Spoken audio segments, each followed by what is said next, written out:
मेरी दीदी शादी की रात घर से भाग गई थी। गुस्से में पापा ने दहेज में देने वाला सारा सामान ऊपर वाले कमरे में फेंक दिया और उसे ताला लगाकर बोले, अगर किसी ने उस कमरे को खोला तो मेरा मरा मुंह देखोगे।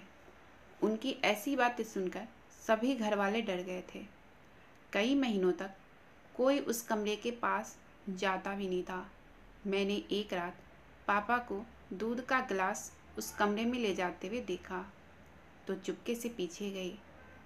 जब मैं कमरे के अंदर झांकी तो मेरे पैरों तले ज़मीन खिसक गई, क्योंकि वहाँ तो मेरा नाम जिया है और मैं उत्तर प्रदेश के एक छोटे से गांव में रहती हूँ। क्या बताऊँ आपको अपनी ज़िंदगी के बारे में। मेरी ज़िंदगी तो बड़ी अजीब तरीके से गुजर रही थी। कहते हैं ना, किसी की गलती और भुगतता कोई और है। ऐसा ही मेरे साथ हुआ था। मुझे किसी की हुई गलती का कर्ज चुकाना पड़ रहा था। हम दो बहनें थे। मेरे से बड़ी मेरी बहन थी और मैं छोटी बहन थी। मैं अपनी बड़ी बहन की बहुत नकल करती थी और यही मेरी सबसे बड़ी गलती थी। अक्सर पापा दीदी से कहा करते थे कि तुम्हें बड़ी फूक फूक कर कदम रखना है, क्योंकि तुम्हारी छोटी बहन तुम्हारी नकल करती है। दीदी तो कोई गलती कर ही नहीं सकती। एक अलग तरीके का प्रेशर था उन पर, या फिर मैं कहूँ कि हर घर में यही होता है। बड़े बच्चे पर पहले से ही जिम्मेदारियाँ डाल दी जाती हैं कि वो कोई गलतियाँ कर ही नहीं सकता। लेकिन वक्त ने साबित कर दिया कि ये सब हमारा वहम था। दीदी भी तो इंसान ही थी और इंसान की फितरत में गलत और सही दोनों शामिल होता है। मेरी दीदी बहुत ही ज़्यादा खूबसूरत थी। जैसे ही उसने अपनी ग्रेजुएशन पूरी कर ली तो उसे हर तरफ से रिश्ते आने लगे। ऐसा लगता था कि रिश्तेदारों में शर्त लगी हुई है कि इसको हम ही अपने घर की बहू बनाएंगे, और आए दिन बेफिजूल में हमारे घर के चक्कर काटने लगे थे। पापा ने सोचा कि अगर एक घर में हमने अपनी बेटी दे दी तो दूसरे घर वाले बिना वजह नाराज़ हो जाएंगे। इसलिए पापा ने फैसला किया कि जहाँ कोई रिश्तेदारी ना हो, दूर दूर तक, वहाँ पर मेरी दीदी की शादी करेंगे। तब शायद पापा को ये अंदाज़ा नहीं था कि वो कितनी बड़ी गलती करने जा रहे थे। उन्हें सोचना चाहिए था कि दीदी की ज़िंदगी का इतना बड़ा फैसला करने से पहले उन्हें अपने पास बिठाकर उनके दिल की बात मालूम करने की कोशिश करें। उनके सर पर प्यार से हाथ रखकर एक बार पूछ तो लेते कि बेटी, तुमने भी अपने भविष्य को लेकर कुछ सोचा होगा। मुझे बताओ, अगर दिल में कुछ भी है, मुझसे शर्म आती है तो अपनी मम्मी को ही बता दो। मगर पापा ने इस मामले में घर के किसी भी सदस्य की मर्जी जानने की एक रत्ती भी कोशिश नहीं की। उन्होंने हम सब में से किसी के मन का कुछ जानना चाहा ही नहीं। हमेशा बस अपनी ही चलाते थे। उन्होंने बाहर से ही किसी से बातचीत करके दीदी का रिश्ता पक्का कर लिया था। एक दिन पापा ने मम्मी से आकर कहा कि राधा का रिश्ता पक्का कर दिया है। वो बहुत अच्छे लोग हैं, खाते पीते घर के हैं और अमीर भी हैं। हमारी बच्ची को बहुत खुश रखेंगे। मम्मी बिल्कुल चुप हो गई। सिर्फ मम्मी पर ही नहीं, हम पर भी बहुत तेज़ बिजली सी गिर पड़ी थी। हम दोनों बहनें एक ही कमरे में बैठे हुए थे और एक दूसरे को सवालिया निगाहों से देख रहे थे कि ये क्या हुआ और कैसे हुआ। खैर, मम्मी कहने लगी, विनोद, यह कैसे हो सकता है? एक बार राधा को लड़का दिखा तो देते, उसे पसंद है भी या नहीं। पर पापा ने मना कर दिया। जब से दीदी को इस बारे में पता चला था तो वो सोच में डूबी हुई थी। अगले दिन मम्मी हम बहनों के कमरे में आई और दीदी से कहने लगी, राधा, अच्छे से तैयार हो जाना, आज लड़के वाले तुम्हें देखने आने वाले हैं। दीदी शिकवा करने से अपने आप को रोक नहीं पाई। बोली, मम्मी, मुझे पापा से इस तरह के फैसले की कोई उम्मीद नहीं थी। मम्मी को दीदी की ये बात सुनकर पता नहीं क्यों लगा कि दीदी किसी को पसंद करती है। दीदी का हाथ पकड़कर कहने लगी, मुझे सच्ची बताओ, तुम्हें कोई और पसंद है या तुमने किसी से शादी का वादा कर रखा है? मैं तुम्हें इस बात की यकीन दिलाती हूँ अगर तुम्हारी पसंद अच्छी हुई तो मैं तुम्हारी शादी उसी जगह करवा दूंगी जहाँ तुम कहोगी। दीदी कुछ कहने ही वाली थी कि पापा आ गए और दीदी ने ना में सर हिला दिया और बोली कि नहीं माँ, ऐसी कोई बात नहीं है। पर पता नहीं क्यों मेरा मन घबरा रहा था। दिल में अजीब से ख्याल आ रहे थे।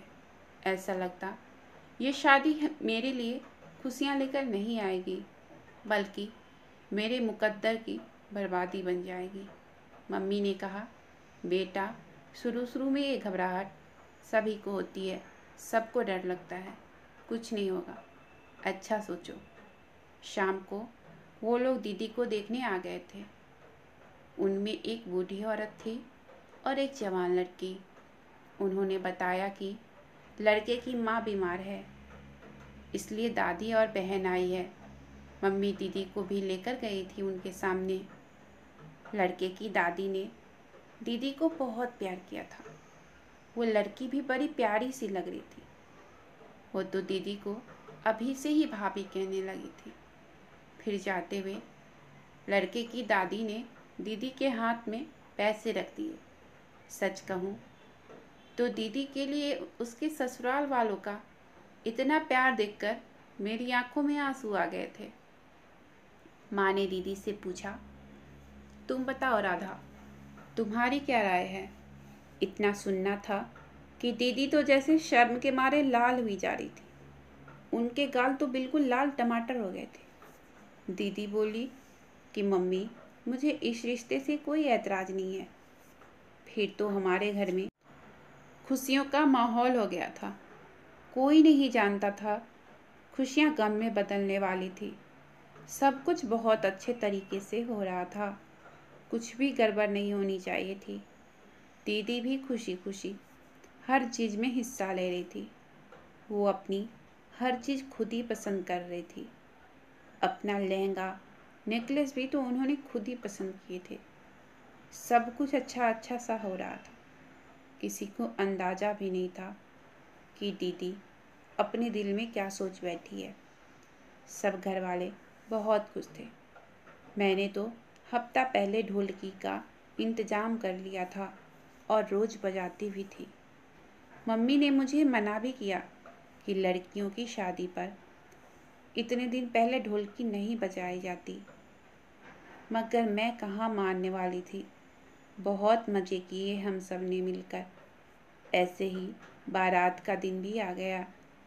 दीदी बहुत महंगे पार्लर से तैयार होकर आ गई थी। उन्होंने अपना पसंदीदा लहंगा पहना हुआ था। बड़ी प्यारी परी जैसी लग रही थी। थोड़ी देर बाद बारात भी आ गई। जब मैंने दूल्हे को देखा तो मेरा मुंह खुला का खुला ही रह गया। दूल्हा तो बहुत ही ज़्यादा हैंडसम था। तो मैंने सोचा जाकर दीदी को बताती हूँ कि आपकी किस्मत में तो राजकुमार लिखा हुआ है। मैं भागकर अपने कमरे में गई तो वहाँ दीदी नहीं थी। मैं हैरान थी कि अभी मैं दीदी को यही छोड़ कर गई थी और फिर वो कहाँ चली गई। मैंने उनकी तलाश में मम्मी के कमरे में गई तो वो भी खाली पड़ा था। मेरी फिक्र बहुत ज़्यादा बढ़ गई थी। मैं बाहर आई और जल्दी से मम्मी को ढूंढने लगी। मम्मी मेहमानों की खातिरदारी में लगी हुई थी। मैंने मम्मी का हाथ पकड़ा और उन्हें कोने में ले गई। मैंने कहा, मम्मी, दीदी कहाँ है? मम्मी बोली, अपने कमरे में होगी। मैंने कहा, वो कमरे में नहीं है। मम्मी ने मेरा हाथ झटक दिया और बोली, यही कहीं होगी, पीछे हटो। देख नहीं रही हो कितने मेहमान आए हैं? सबसे मिलना है मुझे। जाओ ढूंढो, यही कहीं होगी। वो तो इस अंदाज से बात कर रही थी जैसे उन्हें किसी चीज़ के गलत होने का अंदाज़ा ही नहीं हो। तब मैंने मम्मी का हाथ पकड़ कर कहा, मम्मी, मुझे बहुत घबराहट हो रही है। मम्मी भी सोचने लगी। फिर बोली, आओ तुम्हारी घबराहट को दूर करूँ। मम्मी भी मेरे साथ आ गई। हम दीदी को एक कमरे से दूसरे कमरे में ढूंढ रहे थे, मगर वो कहीं नहीं मिली। मम्मी के चेहरे का रंग उड़ गया था। जब जयमाला का टाइम हुआ और जयमाला के लिए शोर होने लगा तो पापा कमरे में आए। उनकी आंखें नम थी। शायद अब उन्हें एहसास हो रहा था कि दीदी अब कुछ ही देर में हमारे घर से चली जाएगी। उन्हें नहीं पता था कि उनकी बड़ी बेटी उनकी इज्जत को तार तार कर गई। पापा कहने लगे, जल्दी से राधा बेटा को ले चलो, जयमाला का टाइम हो रहा है। मम्मी रोते हुए बोली, राधा कहीं मिल नहीं रही है। पापा बड़ी हैरत से मम्मी की तरफ देखने लगे और बोले, क्या मतलब कि वो कहीं नहीं मिल रही है? यहीं कहीं होगी, पापा ने कहा। मम्मी रोते हुए बोली, मैंने घर का कोना कोना छान मारा है, कहीं नहीं मिल रही है। पापा तो दिल पर हाथ रखकर दहाड़े मारकर रोने लगे। अब मेरी इज्जत तो खाक में मिल जाएगी। अब कोई मुझे इस रुसवाई से बचा नहीं सकता। तुम ही बताओ, अब मैं बाहर जाकर क्या कहूँ? लोगों का सामना कैसे करूँ? कैसे जाकर बारातियों से कहूँ कि बारात को वापस ले जाओ, क्योंकि मेरी बेटी ने मेरी इज्जत नीलाम कर दी है। मम्मी भी रोए जा रही थी। फिर बोली, विनोद, आप बेड पर जाकर लेट जाइए। मैं कोई बहाना बनाती हूँ कि मेरे पति की तबीयत खराब हो गई है। ऐसे में अपनी बेटी को विदा नहीं कर सकती। पापा बोले, तुम में इतनी हिम्मत है कि तुम बाहर जाकर कुछ कर सको? मम्मी ने अपने आंसू पोंछे और कहने लगी कि आपकी इज्जत बचाने के लिए मैं कुछ भी कर सकती हूँ। पापा कहने लगे कि काश तुमने लड़कियों को भी अच्छी शिक्षा दी होती। मम्मी ने सबके सामने जाकर कह दिया था कि मेरे पति को दिल का दौरा पड़ा है। ऐसे में हम अपनी बेटी को विदा नहीं कर सकते। आप लोगों की बड़ी मेहरबानी होगी कि आप लोग वापस बारात ले जाएं और फिर किसी दिन अपनी अमानत को शादी कर सादगी से विदा कर देंगे। अब तो हर तरफ बातें होने लगी थी। मम्मी ने तो खुद को कमरे में बंद कर लिया था। लोग तरह तरह की बातें कर रहे थे और हमारे पास उनका कोई जवाब नहीं था। इसलिए हम सब एक ही कमरे में खामोशी से बैठे हुए थे। हमने कभी भी नहीं सोचा था कि दीदी के लिए हमें ऐसी बुराइयां सुननी पड़ेगी। मम्मी पापा से बोली, अब आप मत रोइए, इस तरह आपकी तबीयत खराब हो जाएगी। पापा गुस्से से कहने लगे, तुम तो बात ही मत करो। अगर तुम्हें मेरी इतनी फिक्र होती तो अपनी बेटियों को लगाम लगा कर रखती। मम्मी बेचारी बहुत शर्मिंदा हुए जा रही थी। पापा ने सारा सामान छत वाले कमरे में फेंक दिया और उसमें ताला लगा दिया और बोले कि आज के बाद कोई इधर आएगा तो मेरा मरा हुआ मुंह देखेगा। उसके बाद हमारे घर में एक अजीब सी मासूमी थी। हम सब एक दूसरे से नज़रें चुराने पर मजबूर थे। पापा भी हम सब से छुप छुप कर रोया करते थे। अब वो हमेशा बहुत थके थके से लगते। मम्मी कहती थी कि तुम्हारे पापा हम सब से छुप कर छत पर जाकर रोते हैं। हमें तो यह लगा था कि दीदी की शादी का किस्सा ख़त्म हो गया है, मगर 1 महीने बाद हमें लड़के वालों की तरफ से फ़ोन आया। लड़के की दादी कहने लगी कि 1 महीने से हमने आपसे बातचीत नहीं की क्योंकि हम बहुत नाराज़ थे। बारात को आप लोगों ने वापस भेज दिया, मगर ठंडे दिमाग से हमने सोचा कि आपकी भी कोई मजबूरी होगी। कहीं ऐसा तो नहीं कि आपकी बेटी ने शादी से इनकार कर दिया या उसे कोई और पसंद है? अगर ऐसी कोई बात है तो हमें उस पर भी कोई ऐतराज़ नहीं है।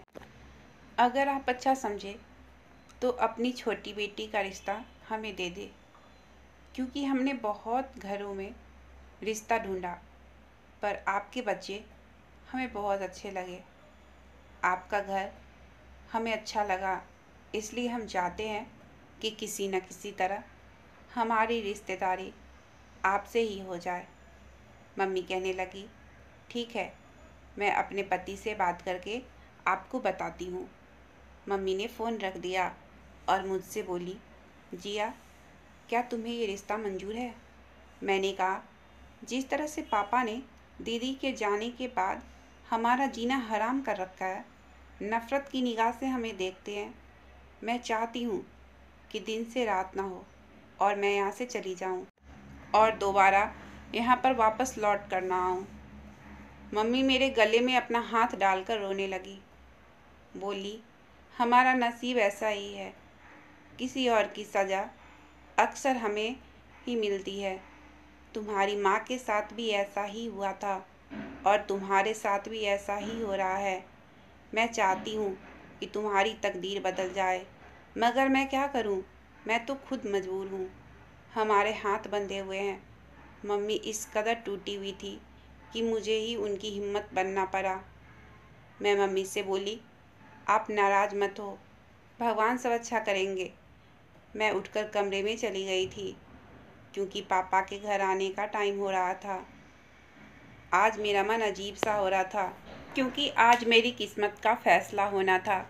जैसे ही घर का दरवाज़ा खुला, मैं अपने कमरे की खिड़की के पास आकर बैठ गई। पापा घर आए। पापा ने पहले इधर उधर देखा और आंगन को खाली पाकर वह दबे कदमों से किचन में चले गए थे। मुझे उनके इस अंदाज पर हैरत हुई। फिर थोड़ी देर बाद वह किचन से वापस आए तो मुझे उनके हाथ में दूध का गिलास दिखा। पापा इधर उधर देख, जैसे वह यह काम बड़े समझदारी से कर रहे हो और उन्हें कोई देख नहीं पाए। फिर पापा धीरे धीरे सीढ़ियाँ चढ़ने लगे और फिर छत पर चले गए। मैं बिल्कुल हैरान होकर बैठ गई थी। ये सब मेरी नज़रों के सामने जो हो रहा था, ये सब क्या था? यह बिल्कुल आम सी बात थी, मगर पापा की खुफिया अंदाज ने उसे ख़ास बना दिया। मुझे फिर उस बात की फ़िक्र हुई कि मम्मी पापा के आने के बाद भी कमरे से क्यों नहीं निकली, जबकि पहले पापा की आहट से ही मम्मी सारे काम छोड़कर पापा के पास आ जाया करती थी। फिर आज क्या हुआ था उन्हें? मैं दबे कदमों से मम्मी के कमरे में गई तो पता चला कि वह तो सो रही है। और फिर पापा 20 मिनट बाद छत से उतर आए। उनकी हालत अजीब सी हो रही थी।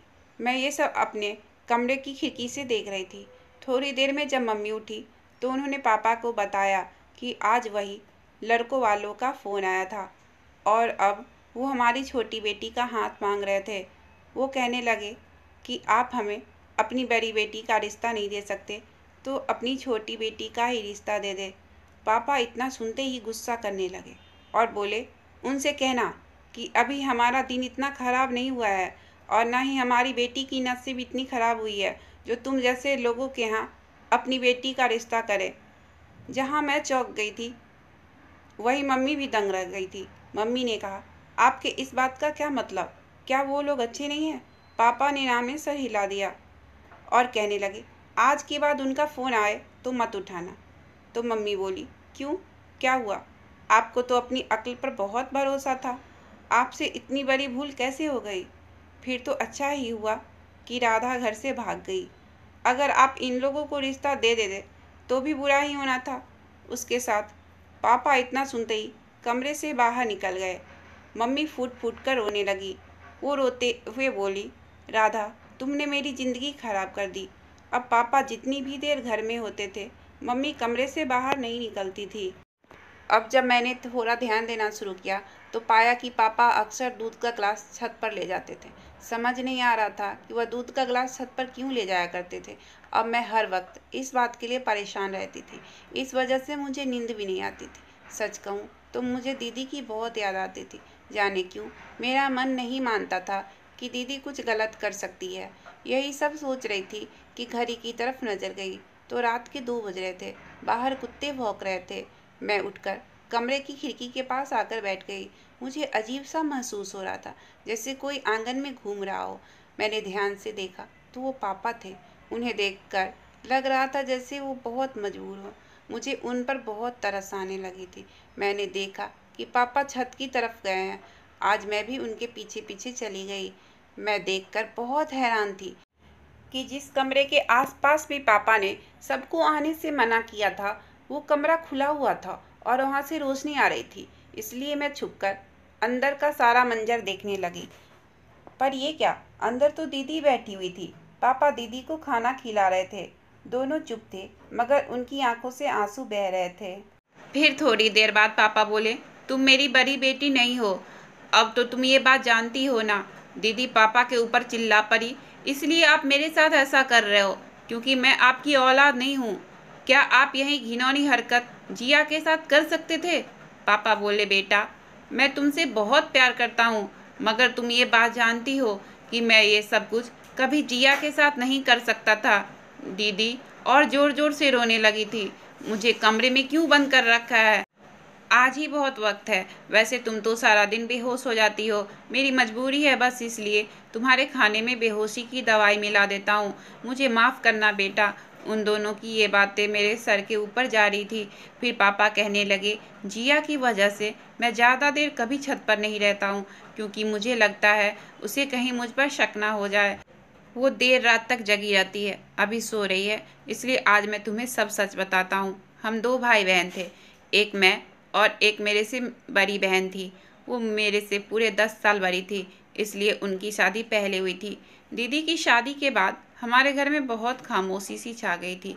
इसलिए मेरे मम्मी पापा ने जल्दी ही रिश्ता तय करके शोभा से मेरी शादी करा दी थी।